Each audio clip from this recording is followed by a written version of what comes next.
Well, Cricket, you used to serve people in a restaurant, right? I sure I did. call you people servers, right? Yes, that's the politically correct term, yes. Not waitress. Not waiter or waitress, because that's gender specific. I'm a server. So you did that. Yes, I did. And I'm sure you had some stories to tell. I have story upon story upon story. I want to get your reaction to this story that I saw. Great. A restaurant in Carolina Beach, North Carolina, is stirring up local controversy. Now that it's on the newswire, probably national controversy with parents over a sign that this station or that this restaurant posted saying screaming children will not be tolerated. That's amazing. That's the sign they posted. Now, how do you feel about That's that? fantastic. You think that's great? Sure. As a former server, you feel that screaming children, not children in general. No, children. Children who are that's misbehaving. fine. Screaming children.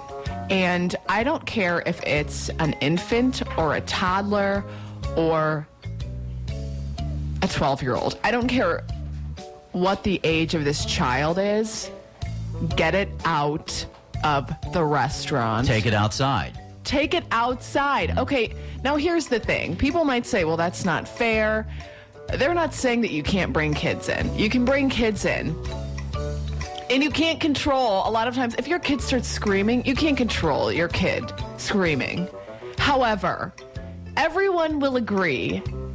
I think this has happened to everyone where they've been in not even just a restaurant, but a public place, and there is a screaming child, and the parent just sits there like they have earplugs in, or like they don't even hear it. And everyone else in the restaurant is like, will you please get that child out of here? I'm trying to enjoy a nice evening, and your child is screaming. Okay, if your kid is screaming, get it out. Don't just let it sit there. That's so annoying. And everyone in the restaurant hates you. So I think with this restaurant, this is great. I think that's what they're trying to say with this sign. And most of the people that come in agree with the sign, even parents with kids. They're like, we understand. You know, you want us to take the kid outside if he's screaming, and then, Right. once he's under control, bring him back in. You're not kicking them out. Right. No. I mean, sure. I mean, kids should be able to go. You should be able to go out to a restaurant with your children. However, I do think maybe that their restaurant should have like no kid night or something like that. Oh, that would be a good Just idea. for like a night of the week or something. Because, like a ladies' night, but for no kids. Right. Yeah. I mean, they have kid nights. Right. Specifically for kids. Why not have no kids night? No kids night. It's a great idea. You should bring that up to somebody, and maybe you'll make some money off of that. However, there are a few people. There always are a few of the people that got upset about this sign. Yeah. One woman said, "What is this, Russia?" Which I didn't even know what that meant. Really, do they not allow screaming children in restaurants? Do they even have restaurants in Russia? Everybody's so poor. They just stay home and drink vodka in Russia. So, right. But anyhow, yeah, there are some people that are a bit miffed about them putting up a sign about screaming children. Well, because they think that it's not fair to the kids, which it is fair. Well, here's what this woman says, and I know what rebuttal you're going to come up with because it's the same one I would and most every other restaurant goer. She says, "How are we supposed to control our kids from screaming?" Well, you can't. You're a parent. You're supposed to control your kid from screaming. Okay, A, you're the parent. You assume responsibility for this child. Yeah. B, you can't control him crying or screaming, whatever, but you can remove him from the situation so you don't irritate other people who are just trying to have a nice night and who shouldn't have to listen to your child wailing. That's all I'm saying. Take him outside. It's common courtesy. Just like Patrick Swayze said in the movie Roadhouse, never start a fight in the bar. Always take it outside. Yes, I always like to invoke Patrick Swayze whenever possible. Whenever possible. And I have some of the most annoying things customers do. This is going to be fantastic. In a restaurant scenario. Now, a lot of these things I don't believe customers even give a thought to. But you being a former server, you are probably going to agree with every one of these. I will bring to light the fact that people actually do all of these things. This is I'm a public sure. service. This is a public service. This is a public service because sometimes a lot of people, they don't know. You just don't know. You don't know. Yeah. But now, after this list, hopefully I'll You be will able know. to inform you. So if you don't do it enlighten you. after this list, then it's then just it's your fault. on your shoulders. Yeah. So first of all, if you bring a large group in, this is one of the complaints, one of the annoying things customers do in a restaurant. Yes. If there's a large group in there, don't everybody pay with a separate credit card. Okay, that is only partially true. Okay. Large groups, it is a pain when everyone has separate checks. Right. Because especially if everyone knows everybody and they're moving around in seats. Because usually you write down the order in a specific order, and then when people move seats, you have to go around and mentally think, okay, this person got this and this person, and then when you go to split up the checks, everything gets all messed up. Right. However, if everyone pays with a credit card, that makes things a lot more easy than if everyone pays with a $20 bill and needs change. Contrary to popular belief, I do not have a cash register attached to me. I have to go physically get change. And then you complain because it takes too long for me to get your change. Maybe you shouldn't have all paid separate tabs with a $20 bill. Sorry, your fault. Another item that kind of goes along with that Yes. is people that bring in gift cards, and then they'll pay with the gift card, and the gift card is expended. Say it's a $50 gift card, Yes. and their bill is like $60. And so they pay with the gift card, and they expend the $50. Then they pay the extra $10 out of pocket, and then they tip the server On the $10 and not the $60 tab. Yes, I'd like That's another to, annoying thing. I'd like to remind everyone that when you use a gift card, that doesn't mean that you don't have to tip on that gift card. If you use the whole thing, you don't have any money left on the gift card, that's fine. And then you pay, say, the extra $10 on a credit card, whatever. When you get your slip back and it says $10, you have to remember that your bill was actually $60. So you don't tip $2 on the $10, you tip $12 on the $60. Yeah, right.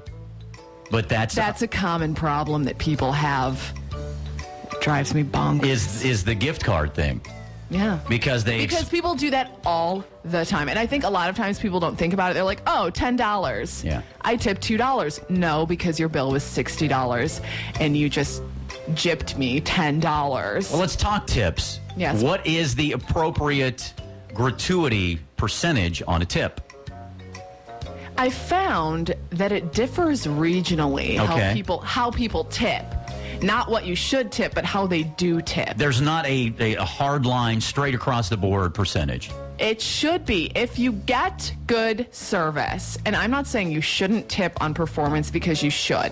If your server is absolutely horrible, and it has to be your server, not the kitchen. If your food takes too long, if it's cooked the wrong temperature, that's not your server's fault, so you can't tip on that. Right. If your server does everything that he or she should do, 18 to 20% of the bill. That's in this region, or that's kind of anywhere. okay, across the board. But people in certain areas of the country, I've noticed, do not tip as much as others. 18 to 20% all the time. Yeah. You never stiff a server. You do not leave nothing, ever. Yeah. I don't care if you've had the worst service in the whole entire world. You never leave your server absolutely nothing. Still leave a tip. You still leave a tip. Yeah, but isn't it more annoying if somebody spends $100 and leaves a $3 tip? Wouldn't you rather them leave nothing? I would almost rather them leave nothing. Yeah, because that's a real slap in the face. Slap in the face. Yeah. Like, I just did $100 worth of work for you, and you thought to yourself, I bet $3 would be a good tip. Yeah. So Yeah, $18 $3 plus $17. Maybe 18 to 20% is what we're looking at here. Right. So on a $100 bill, that would mean that you would tip $20. $18 to $20. You had good for service, $20, but that server doesn't get all of that $20. No. The server does not get all the money that you tip. Yeah. And this is, a lot of people do not know this. So who else gets that tip money besides the person who brings your food? On my sales, I also have to tip out, is what it's called, which means I give a portion of my tips to the hostess and the bartender, at least those two. Yeah. Even if you did not order a drink, part of your sales goes, I have to give to the bartender. Right. So if you leave me like $10, I'm probably on like a $50 bill or whatever. Okay. Which is proper. Yeah. If you leave me $10, I will probably only get like 8 of those dollars. So you're going to get $8 out of 10. All right. So that's something that you have to think about when you leave your server a horrible tip. In some cases, that just means that your server paid out of her pocket for you to dine out. Right. So that's some inside skinny that people just don't know. Some people, a lot of people do not know that your server, their server also gives money to other people in the restaurant. Right. Okay, so those are some of the inside tips that when you're there, you should know that now. Yeah, keep in mind when you're leaving your server a bad tip. Yeah. If you're going to leave a bad tip, why are you even eating out? I mean, you should probably just stay home, because I know one of the major complaints is you're doing the same thing I would do if I was at my house. Probably what they're saying to you. A big complaint is, you whiny servers. That's what I get. You whiny servers. Yeah. Well, you know what? And then they say, why should I give you money for something I could do myself? Right. Well, the thing is, you're not doing it yourself. I'm doing it for you, which means you need to pay me. And by the way, just in case, I don't make minimum wage as a server. Yeah, that was another misconception. I thought servers got paid. Servers do not make minimum wage. I mean, unless you're in like California where they get paid like $8 an hour, but standard of living is outrageous out there, so that makes sense. But say here in this state, servers get paid $2 an hour. $2 an hour.